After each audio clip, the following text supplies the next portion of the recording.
শিক্ষিকা স্ত্রীর সামনে শিক্ষক স্বামীকে পিটিয়ে খুন। উদয়পুরে শিক্ষক অভিজিৎ থেকে গত 8ই আগস্ট এক বাড়িতে কয়েকজন মিলে বেধড়কভাবে পেটায়। এমনকি ওই শিক্ষককে পুলিশের হাতে তুলে দেওয়া হয়। তার স্ত্রী পেশায় শিক্ষিকা। তিনি অভিযোগ করেন তার সামনে তার স্বামী অভিজিৎ থেকে বেধড়কভাবে মারা হয়েছিল। শেষ পর্যন্ত জিবি হাসপাতালে মৃত্যু হয়েছে শিক্ষকের।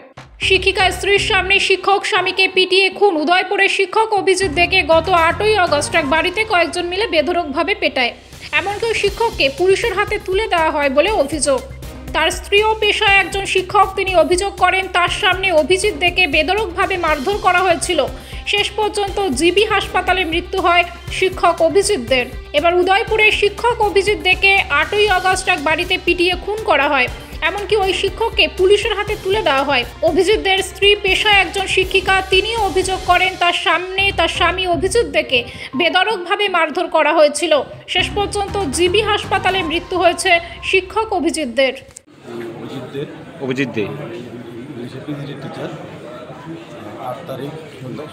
8 তারিখ সন্ধ্যার সময় সেন্ট্রাল রোডের থেকে কর্মকার আর একজন মিলে তারে কর্মকারের বাড়িতে নিয়ে গেছে। নিয়ে জানে এখানে ওনার একটা ব্যাপারে কেন্দ্রীভূত হইয়া ওনাকে প্রচণ্ড পরিমাণে বৃদ্ধের প্রচণ্ড পরিমাণে মারছে। মারার পর ওনার স্ত্রীও গেছে, স্ত্রীও মারছে। এবং এখান থেকে তারা উমেন্স থানাতে একটা কেস করছে, ওখানে অ্যারেস্ট করে নেওয়া হয়েছে। ওখান থেকে পরের দিন কোর্টে তুলছে। কোর্টের মধ্যেই ও রক্ত মন্দিরে বেড়ে গেছে। করার পরে লোক ডিস্ট্রিক্ট হাসপাতালে আনলাম, কোর্ট থেকে আইনা দিয়েছে। আমরা জীবিত নিয়ে গেছি, জীবিত গিয়ে মারা গেছে।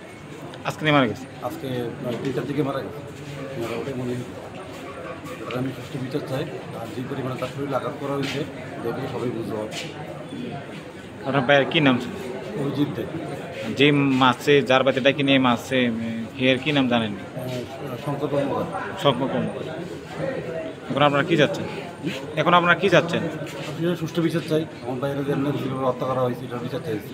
এই বিষয়ে কি থানায় মামলা করবেন আপনারা? আমরা মামলা করবেন। আপনার ভাই কী করতেন? টিচার আছে, শিক্ষক ছিলেন।